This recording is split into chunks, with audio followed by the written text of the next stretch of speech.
Hi, I'm Ivy. Everyone says I hit the jackpot when I married Marcus 3 years ago. And they're right. We're that annoying couple who still have date nights and laugh at each other's terrible jokes. Everything was perfect, especially when we found out I was pregnant. Okay, let's see what we have here. Dr. Richards moved the ultrasound wand across my belly while Marcus squeezed my hand. Oh, well, looks like we have a surprise. Is something wrong? My heart nearly stopped. Nothing wrong at all. Congratulations! You're having twins! Marcus almost fell off his chair. Twins? Are you serious? As a heart attack. Look right here. Baby A and baby B, both looking perfectly healthy. We were over the moon. Marcus couldn't wait to tell his family, especially his mom, Eleanor. She'd been pestering us about grandkids since our wedding day. When we announced it at Sunday dinner, she burst into tears. 2 babies! This is a miracle! Eleanor hugged me so tight I could barely breathe. Her daughter, Sarah, looked like she'd swallowed a lemon. But I got it. She and James had been trying for years with no luck. Everything seemed great until last week. I was grabbing some water from the kitchen during another family dinner when I heard voices from the study. It's perfect, Sarah. Ivy can't handle 2 babies. She can barely keep her house clean. We'll convince Marcus she's overwhelmed. Mom, I don't know. Don't you want a baby? They're having 2. They can spare one. James already said he'd support whatever you want. But how would we even... I know people. We can make it look like Ivy agreed to let you adopt one. She's been so emotional lately, Marcus will believe she's having mental health issues. We just need to start planting the seeds. I nearly dropped my glass. My mother-in-law was literally plotting to steal my baby. The next day, Eleanor started her campaign. Ivy, honey, you look so tired. Are you sure you're eating enough? Marcus, doesn't she seem a bit unstable? Mom, she's pregnant with twins. Of course she's tired. I'm just worried. Postpartum depression can start during pregnancy, you know, and with 2 babies. I called my best friend Linda that night. Am I being paranoid or is she setting me up? Girl, your mother-in-law is straight up evil. We need to document everything. I'm a lawyer, remember? Nobody's taking your babies. Should I tell Marcus? Not yet. We need proof first. Your mother-in-law's smart. She'll deny everything. Let's catch her red-handed.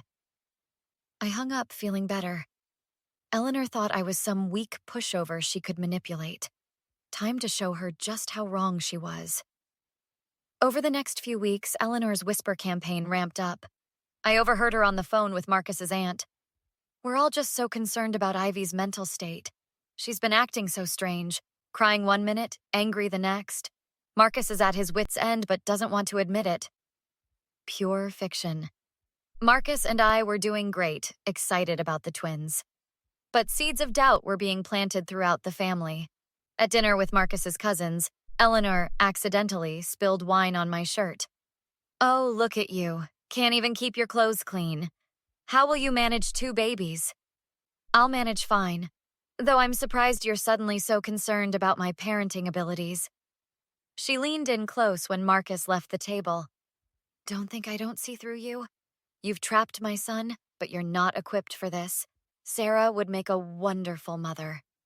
I started recording every interaction with her on my phone.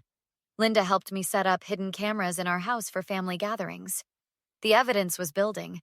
Then Sarah started showing up at my doctor appointments. What are you doing here? I was genuinely shocked to see her in the waiting room. Marcus mentioned your appointment. I thought you might want company since he couldn't make it. How did you know he couldn't make it? Mom mentioned it. Of course she did. What was scarier was that Dr. Richards' receptionist later told me Sarah had tried to access my medical records, claiming to be my sister. I shut that down immediately, the receptionist assured me. That's a HIPAA violation waiting to happen. Thank you. Could you make a note in my file about this? Already done. We've flagged your account for privacy concerns. I was installing a nanny cam in our nursery when I found it, a folder hidden in the back of the closet. Inside were adoption papers with my forged signature, giving one of the twins to Sarah and James. Marcus, get in here now! He came running. What's wrong? Are you okay? Look what I found. Your mother and sister are planning to take one of our babies. His face went pale as he flipped through the papers. This can't be real. My mom wouldn't. Wake up, Marcus.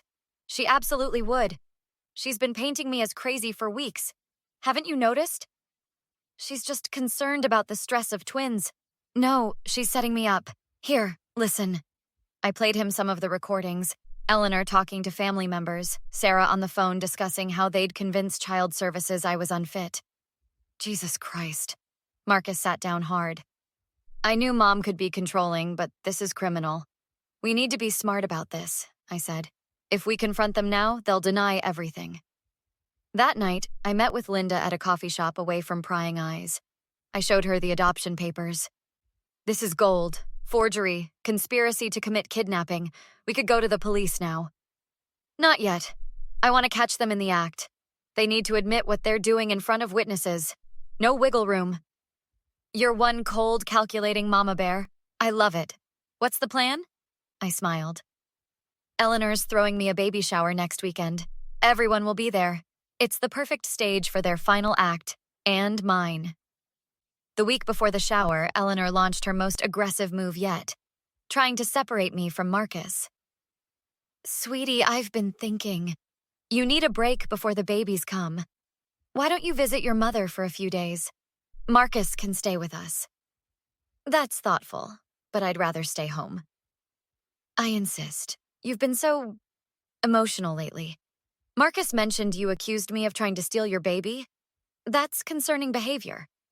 I knew she was twisting my words to Marcus. Later that evening, he confronted me.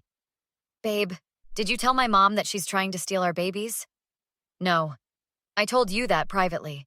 She's trying to make me sound paranoid. She thinks you need professional help. Maybe she's right? Are you kidding me right now? After everything I showed you?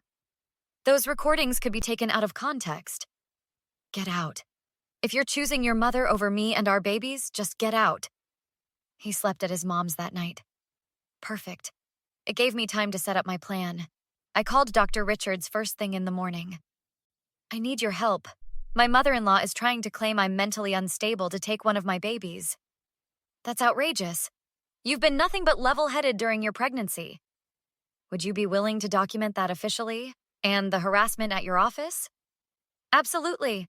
I'll have my office prepare a statement about your mental fitness and the inappropriate attempts to access your records. Next, I met with Linda at her law office. I've drawn up emergency custody papers, she explained, spreading documents across her desk. The minute those babies are born, these go into effect.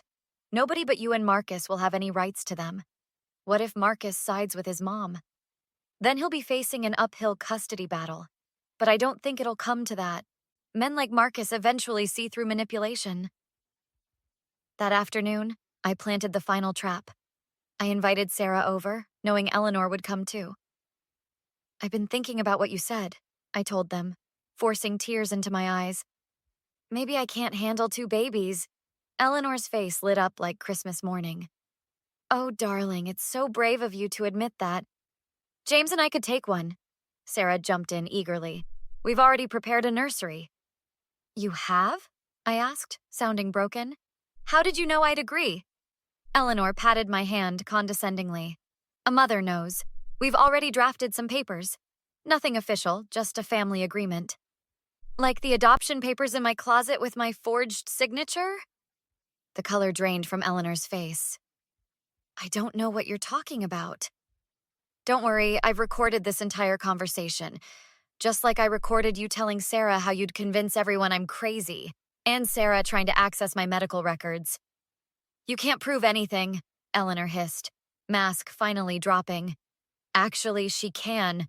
Marcus stepped out from the kitchen where he'd been listening. I heard everything. How could you do this? There are children. We're just trying to help, Sarah cried. You know Ivy can't handle twins. What I know, Marcus said coldly, is that my wife is the strongest person in this room. And you two are never going to be alone with our children. Ever. Don't be dramatic, Eleanor scoffed. We've already told everyone about Ivy's problems. No one will believe her. I smiled. That's where you're wrong. The baby shower tomorrow? It's not just a party anymore. It's a reckoning. The baby shower was held at Eleanor's house. Her idea, not mine. Every family member was there, plus friends and neighbors. Eleanor was playing the perfect hostess, Sarah by her side, both pretending nothing had happened. "Time for games," Eleanor announced cheerfully. "But first, Ivy has something she'd like to share." She thought I was going to announce giving one of my babies to Sarah. The smug look on her face made what came next even sweeter. "I do have something to share." I stood up, Marcus beside me. "I'd like to play a little audio for everyone." Linda connected my phone to the speaker system. Eleanor's voice filled the room. "Ivy is clearly unstable. Once the babies come, we'll need to step in. Sarah deserves one of those twins more than she does." The room went silent. Then Sarah's voice. "But what if she won't give one up? The adoption papers we forged won't hold up legally." "We'll make her look unfit. I've been documenting her episodes. Once Child Services gets involved, Marcus will see reason." Gasps erupted around the room. Eleanor lunged for the speaker. "This is all taken out of context. Ivy is manipulating you." Dr. Richards stood up. "As Ivy's doctor, I can confirm she's been harassed repeatedly by Sarah, who attempted to illegally access medical records." James, looking shell-shocked, turned to his wife. "You forged adoption papers? You told me Ivy had agreed to this?" "She would have eventually. She's not fit to raise twins." Marcus's aunt, who'd always been close to Eleanor, approached me. "Is this really true? Were they trying to take your baby?" "Yes. They've been planning it for months. We have the forged papers, recordings, witnesses, everything." Eleanor was frantically trying to control the situation. "Everyone calm down. Ivy is clearly having a pregnancy-induced breakdown." "Actually," Linda chimed in, "as a family law attorney, I can tell you what we have here is attempted kidnapping, forgery, defamation, and conspiracy. I've already filed police reports." On cue, 2 police officers entered the room. One of them approached Eleanor and Sarah. "We need you both to come with us for questioning regarding forged adoption documents and conspiracy charges." Eleanor turned pale. "This is ridiculous. We're family." "Family doesn't steal babies," Marcus's father said, his voice breaking. "I can't believe you would do this, Eleanor." As they were escorted out, the party dissolved into chaos. James cornered Marcus. "I swear I didn't know. Sarah told me you both had agreed to let us adopt one twin." "And you believed that without talking to us directly?" "She said Ivy wanted to keep it quiet until after the birth." He looked devastated. "I can't stay with someone who would do this." 3 weeks later, the twins were born. 2 perfect girls we named Emma and Olivia. Marcus cut the cord for both, tears streaming down his face. "They're perfect, just like their mom." Eleanor and Sarah both got probation and restraining orders. The judge was especially disgusted by the gaslighting campaign. James filed for divorce, and Eleanor's reputation was destroyed. Even her bridge club kicked her out. Marcus's dad came to meet his granddaughters alone. "I'm so sorry about all this. Eleanor and I are separated now. What she tried to do was unforgivable. The girls will need a grandfather. You're welcome here anytime. And Eleanor? We'll never see these babies. Some bridges can't be rebuilt." 6 months later, we moved to a new house across town. New beginnings, stronger boundaries. Eleanor still sends tearful apologies, begging to meet her granddaughters. I shred every letter. Some people think I'm harsh. They say family should forgive. But these are my daughters, and I'll protect them from toxic people forever. Even if those toxic people share their blood, some crimes don't deserve forgiveness, and trying to steal someone's child is at the top of that list. The story of Ivy standing up to her manipulative mother-in-law and sister-in-law has come to an end. What would you have done if you discovered your in-laws had forged adoption papers to take one of your twins? Would you have confronted them privately, exposed them publicly like Ivy did, or handled it differently? And do you think Ivy was right to permanently cut Eleanor out of her children's lives? Or should family bonds eventually be repaired? If you enjoyed this story of justice served cold, hit that like button and subscribe for more dramatic revenge tales. Your comments help us create content you'll love. What toxic family situation should we cover next?